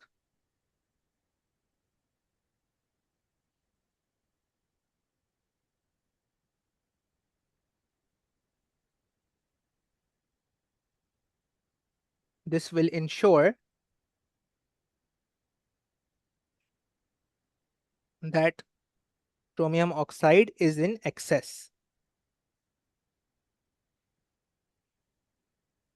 अभी 3 लिख देते हैं, is in excess। ठीक है, अब आपने सेकेंड रिएक्टेंट एक्सेस में डाल दिया। ठीक है, अब आपने हीट किया, आपका प्रोडक्ट बनता चला गया। फिर आपका क्या होगा कि जब आपका प्रोडक्ट बन जाएगा, अब आपकी सिचुएशन क्या होगी? अब आपने कॉनिकल फ्लास्क में आपने हीट किया था और आपका जो प्रोडक्ट था वो बन गया, तो यहाँ पे क्रोमियम नाइट्रेट बन गया। लेकिन साथ ही आपने जो एक्सेस क्रोमियम ऑक्साइड डाला था वो तो यहाँ पड़ा हुआ है, तो आप इसको क्या करोगे? फिर दोबारा फिल्टर करोगे ताकि you get rid of the excess वाली चीज। ठीक है, अब आप क्या करोगे कि फिल्टर द कंटेंट्स, और जब भी फिल्ट्रेशन का हम लिखेंगे, हम हमेशा ये भी लिखेंगे कि क्या चीज, क्या आप रेजिड्यू कलेक्ट कर रहे हो या आप फिल्ट्रेट कलेक्ट कर रहे हो। What will we collect in this case? Will we collect the residue और will we collect the filtrate? Filtrate. We will collect the filtrate. आपका रेजिड्यू से तो कोई काम नहीं है, इसी को तो गायब करना है आपने। ठीक है, तो आपको फिल्ट्रेट से काम है। So filter the contents and collect the filtrate. ठीक है, अब इस फिल्ट्रेट में क्या होगा? अब इसमें क्रोमियम नाइट्रेट होगा डिसॉल्व, अब इसके अंदर डिसॉल्व क्रोमियम नाइट्रेट है। ठीक है, फिर आप क्या करोगे? अच्छा, फिल्ट्रेशन की थोड़ी डिटेल लिख दो। ठीक है, सो आप लिख दो कि place a filter funnel, filter paper on top of filter funnel, on top of filter funnel। ठीक है, हम एक जुगाड़ करते हैं, as shown in the diagram below. अब हम बनाते हैं डायग्राम, स्मार्ट हो गए हम। As shown in the diagram below. अब हम नीचे डायग्राम बनाएंगे फिल्ट्रेशन की, क्योंकि अब लिखना थोड़ा मुश्किल है कि फिल्टर पेपर रखो ये वो। तो हम एक काम करते हैं, हम यहाँ पे थोड़ी जगह होगी ना, या नीचे अगर यहाँ जगह मिले यहाँ बना लो, थोड़ा नीचे है तो यहाँ पे आप कर लो, बना लो diagram.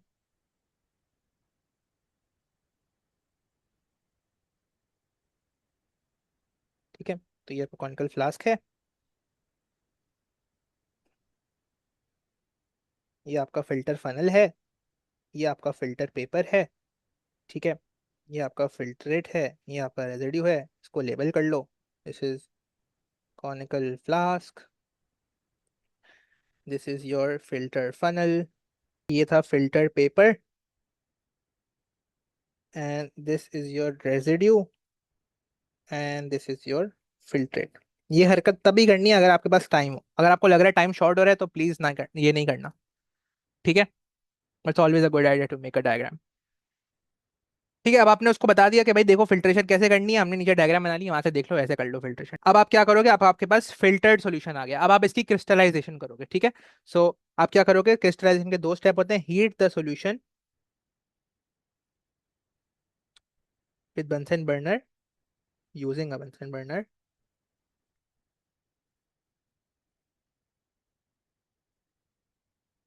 To form a saturated solution,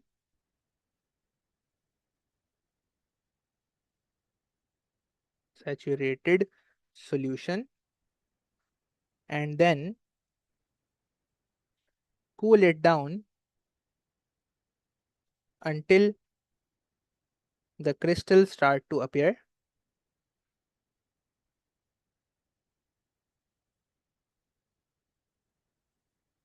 ठीक है।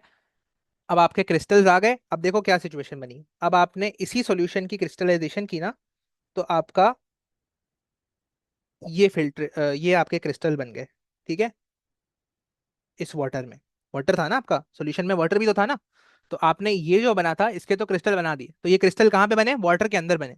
तो अब आपको दोबारा फिल्ट्रेशन करनी पड़ेगी, ठीक है, तो आप दोबारा फिल्ट्रेशन करोगे, क्यों, क्योंकि आपके ये क्रिस्टल अलग हो जाए, ठीक है, इन तो क्रिस्टल्स को अलग। अगर सेचुरेटेड था तो वाटर तो मतलब उड़ गया ना। नहीं नहीं, वाटर उड़ गया नहीं, सैचुरेटेड का मतलब कि आपका सारा का सारा जो सॉल्यूट है वो वाटर में डिसॉल्व हो जाए, उसको बोलते हैं सैचुरेटेड सॉल्यूशन, ठीक है। सैचुरेटेड सॉल्यूशन क्या था, ये देखो, a solution in which all of the solute is dissolved in the solvent, solvent is water, ठीक है। आपका सारा का सारा क्रोमियम नाइट्रेट जो था वो वाटर में डिसॉल्व हुआ हुआ है, ठीक है, उड़ा नहीं है वाटर, सही है। तो अब आपने दोबारा फिल्ट्रेशन करनी है, so filter the crystals out and collect the residue, अब की बार आप रेजिड्यू कलेक्ट करोगे।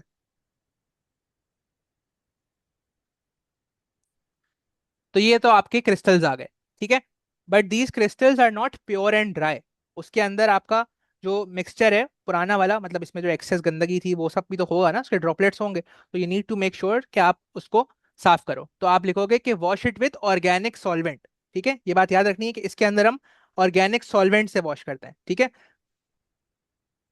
तो इसके अंदर आप एथेनॉल ले सकते हो, बेंजीन ले सकते हो, हेक्सीन भी, हेक्सेन सॉरी हेक्सेन लेते हैं हम, ठीक है, अक्सर, बट आप ऑर्गेनिक सॉल्वेंट लिख दो, उससे फर्क नहीं पड़ता, ठीक है।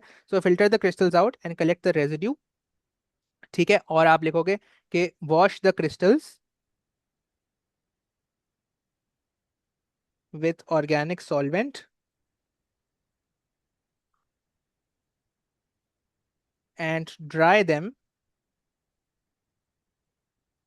यूजिंग अ फिल्टर पेपर, या अवन भी लिख सकते हो,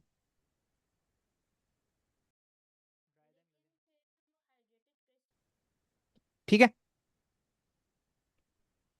बहुत ही आसान सवाल था ये वाला, प्लानिंग वाला तो, और ये हमने बहुत बार पहले भी देखा हुआ है पास पेपर में, और क्लास में भी हमने किया था, ठीक है। ओके, अल्लाह हाफिज़।